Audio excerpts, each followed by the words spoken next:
Hello, viewers, and welcome to a Gaming America Huddle. I'm Tim Poole, and I'm here with Paul Pellizzari, Vice President, Global Social Responsibility at Hard Rock. Paul, thank you very much for joining me. Thank you, Tim. Glad to be here. Yeah, really happy to have you on. As your title suggests, there's a lot about CSR. We're going to talk about responsibility, campaigns, that kind of thing. A little bit like we were just maybe chatting a bit before this interview off camera. These by definition are good things, good things that the industry does, and it's always great to kind of shine a light on them. Yeah, for sure. And in terms of Hard Rock, our company is actually founded on four mottos that really are sort of touchstones for everybody. And the mottos are love all, serve all is one, take time to be kind, and save the planet. And they really do inform everything we do, and they people rally around them. Mm-hmm. Obviously, your role is heavily involved in this. Can you tell us a little bit about your day-to-day, your role, and the company's overall, which you've already touched on, kind of approach to social responsibility? Yeah, I have a very exciting job. I get to serve all of our business verticals, which are cafes, hotels, and casinos globally. And I get to work with a great team here. So I personally lead three operational programs. One is responsible gambling, which we call Player's Edge, our environmental sustainability program, which we call Save the Planet, and our anti-human trafficking initiatives, which involve both operational programs and lots of public engagement. Mm-hmm. This kind of thing, so ESG and kind of social governance, things like diversity, equality, inclusion as well, they're becoming more and more important, and perhaps not in a cynical way, but even companies are seeing kind of share prices affected by investors are kind of more interested in these kind of things. How does it impact Hard Rock's overall strategy? So how much of a part does the responsibility and what you're working on, how much of a part does it play in everything that the company does? It is an increasing part of who we are and what people are seeking. The important thing that's going on now are that you have our guests and the people we serve, our employees, and the markets and development partners who want to know who you are. And you can't fake it anymore. And not that we ever did, but you're seeing a lot of attention to greenwashing and woke washing. That's never been who we are, and you need to have proof points. So we've also invested heavily in diversity, equity, and inclusion. In fact, my boss is our chief diversity officer. And I think the critical thing for this moment is it's not just doing good things, it's how you do them and doing them in a way that is effective, that can measure impact and outcomes where possible, and where you're really integrating into your guest experience and into the experience that your team members have. And those are really the areas of focus that we take, whether it's environmental sustainability or human trafficking or diversity, equity, inclusion, or philanthropy. Mm-hmm. So you've touched on a couple of specific examples so far, and we'll talk about some. Certainly the anti-human trafficking that you mentioned, that's quite recent for Hard Rock. We'll talk about that a little bit in more detail later on. But in terms of your campaigns at the moment and the projects you're working on, which ones are sort of front of mind and really at the top of the list for Hard Rock right now? Yeah, I mean, they all are, but I think right at this moment, given that we're talking in January and it is Anti-Human Trafficking Awareness Month, that's a program that has been introduced over the last couple of years, and it's a critical priority for us. And the thing, I think there's a moment going on with this issue globally, certainly here in the U.S., but globally, everyone's more aware of it, and I think it's getting more attention, which is great for our industry. The important thing for us is to acknowledge that it's an issue that hits the whole hospitality industry, particularly hotels and casinos, and that we have a role to play, and that we need to define that role, and we need to partner with the right organizations in order to help protect our guests and safeguard them, and also to bring awareness to the issue and try to help prevent it. So those are some of the things that have been really top of mind and taking a lot of my time, and it's great work. Mm-hmm. Absolutely, and you mentioned the program that you guys are embarking upon. The American Gaming Association recently they launched a toolkit for sort of gambling companies and operators. And it's interesting, obviously, you mentioned that the hospitality industry more widely is affected. In terms of gambling companies and as you say, kind of hospitality hotels, how much of an issue is this, for operators and the brands out there? For hotels and casinos, it is there's always a chance that someone is going to try to use your property Hmm. to ply this horrible trade. It's just a reality, and no company is exempt from it. But and I'm glad you mentioned the American Gaming Association. I actually sit on the task force for anti-human trafficking with the AGA and led by Alex Costello, who's doing a great job. And so I think so. Acknowledging that any company is at risk for this is the first thing, but then what can we do to help prevent it and to mitigate it? Yeah. And some of the things that we're working on, we've just launched this month for Human Trafficking Awareness Month in the U.S. a QR code sticker, which I'll actually show it to you. Here is a prop. This Yeah. little 2 by 2 inch sticker is we are piloting this at 4 of our hotels and casinos. This sticker is for potential victims who are on site. So direct support for victims needs to be a bigger priority for the industry.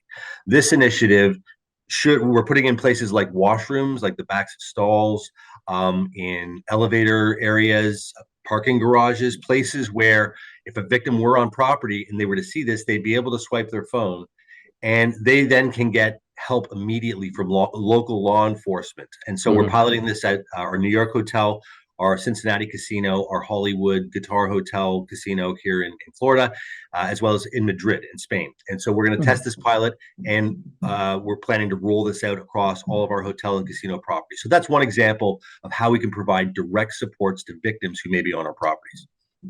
Yeah, no, thank you very much for the very specific example, and yeah, you can see the kind of the element of, I guess, discretion and urgency in the QR code. Um, like I said, that's a specific example. In terms of the industry and gambling companies overall, what more can be done to kind of help in this area? Is there more awareness needs to be raised? You know, which areas can we kind of look to maybe improve on in 2023 and beyond? Yeah, it's a great question, Tim. So I will we have to improve our ability to deal with it in operations. And so that means engaging team members. So Hmm. training, we have a core half an hour training that goes to all casino and hotel members, team members. We reinforce that with videos throughout the year that are short, that are maybe 2, 3 minutes long, but hit the main points. And we want our Hmm. team members to be able to recognize potential signs that trafficking is occurring on the property and know what to do if that's the case, which is really inform security, and security will make a determination on whether to call law enforcement. So that awareness and actually taking a very uncomfortable issue and making it letting our team members know we can do something about it. So taking the Hmm. discomfort out of it and turning that into action. That's a key thing. We also can work at prevention. So Hard Rock, we had a very successful program that we did in 2022 called the Social Identity Quest. And this is an education module for high school students. We partnered with ECPAT USA to create this education module that was then adopted by high school teachers across the United States. What this program is doing is trying to prevent luring online. So Hmm. increasingly, traffickers are trying to lure vulnerable youth online. And so it's about safety, how to keep yourself safe, but we did it in a highly engaging way. And Yeah. we saw 1.2 million high school students in the US complete this curriculum. And it's between half an hour or an hour and a half, depending on how a high school teacher wants to teach it. And we saw online safety literacy increase by 13%. So that kind of prevention effort is, I think, equally critical to trying to mitigate the issue on our properties. Yeah, I mean, it demonstrates just the wide scope of, I guess, the problem that you know, you think you go into a hotel, what's top of their agenda, you know, the casino tables, how clean the rooms are, but you know, issues like this, you know what I mean? It's maybe it's not the first thing you think of, but it's always a Right. risk. It's a big, wide-reaching problem. Yeah. And I'm glad you brought that up, Tim, because dealing with we obviously all of everyone in our industry invests heavily in guest experience. We want our guests to have a great time. We want them to feel good. And one of the things we need to just get right when we're dealing with these issues is how do you, if there's any guest facing communication, if they're going to see something, let's if they're going to see communications from us, the tone has to be right, but we still Hmm. have to get the point across. And so that's and but I think again as an industry we need to be have the maturity to say this is an issue and we're doing something about it. Hmm. That's more important to me than the discomfort of not addressing it at all. Yeah, absolutely. No, it's great to hear the work you guys are doing, and obviously even perhaps now what we're talking about, we're shining more of a light on it, and that's certainly what we more broadly need to be doing more of, and helping. I wanted to ask you so a couple more questions from me. Yeah. Step slightly aside from this topic, and not to downplay it at all, but I did want to ask you about kind of the Hard Rock's Pinktober campaign as well, Yeah. because every year we see the press releases from you guys, and the numbers in a very good way are going up. The totals raised are always increasing, and I just wanted to kind of hear more from you on that Yeah. campaign, and what kind of things you've been achieving. Yeah, thanks for asking about it. We're very proud of that campaign. We've been doing it for 20 years, Mhm. and Pinktober actually is a trademark program for us. And so yeah, to your point about the money we've raised over $11 million over the last 20 years, and it just keeps getting better every year. Last year we raised close to $1 million, and so I think Pinktober is a great example because it really shows what Hard Rock does well. We integrate a campaign like that where we're raising funds for research to help address breast cancer and to support survivors and who are dealing with breast cancer.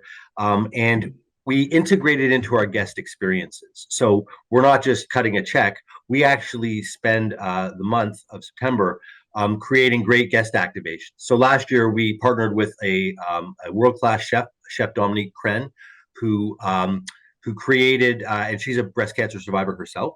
She created a sort of signature dish for us. It was a Baja style shrimp taco that we made available at our cafe locations.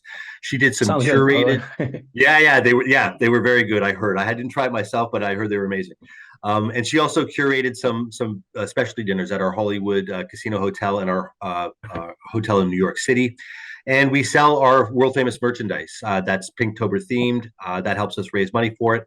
We also partnered with a songwriter and musical performer named David Corey, and we did a songwriting contest where we encouraged people to send lyrics related to addressing breast cancer. And he wrote a song about that, and we awarded a prize to a winner. And we also do activations at all our cafes, at our hotels. We dress the rooms in pink, and we give lots of opportunities for our guests to support our efforts. And it's a global effort. We do it across all of our businesses, across all the countries that we're operating in.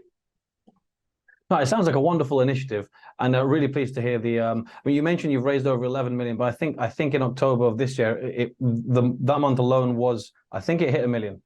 Yeah, we did. Yeah, Yeah, we hit a million. Yeah, yeah. yeah. So that shows you that they're going in absolutely the right direction.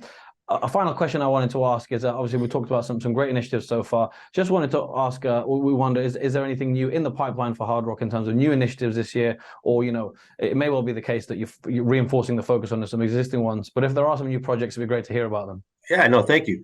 So we're going to be releasing our social responsibility report very shortly. Within the next month or so, it will be live on our site, and we're very excited about that. We're going to be taking some of the pilot initiatives. I mentioned that QR code. We're going to be hopefully assessing that pilot and expanding it to all our properties.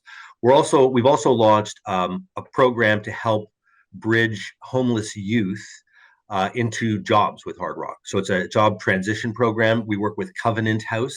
We're piloting that in New York City. Covenant House is a shelter for homeless youth, and about 40% of homeless youth experiencing trafficking at some point in time. So we're not just giving them a job; we're giving them the chance to build a career in hospitality and live within the Hard Rock family. So we want to be expanding that across different locations where there's a Covenant House and there's also a Hard Rock operation.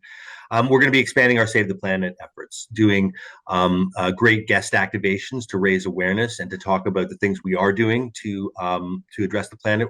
We have our first design standard, sustainable build design standard that we're rolling out. So as we look at exciting development properties around the world, we'll be applying that standard.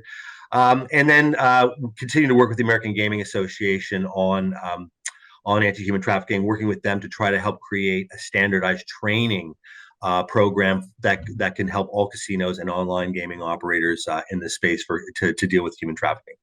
Mm-hmm. Well, Paul, thanks very much for joining us. Really great to speak with you and shine a light on. It's nice when an interview is different, and this is certainly different. We're talking about genuinely good causes, and it's just great to hear about Hard Rock's work. So good luck with everything for the rest of the year, and hope all your new and existing initiatives, continue to succeed. Thanks, Tim. It was great talking with you. Thanks for the invitation. Thank you very much.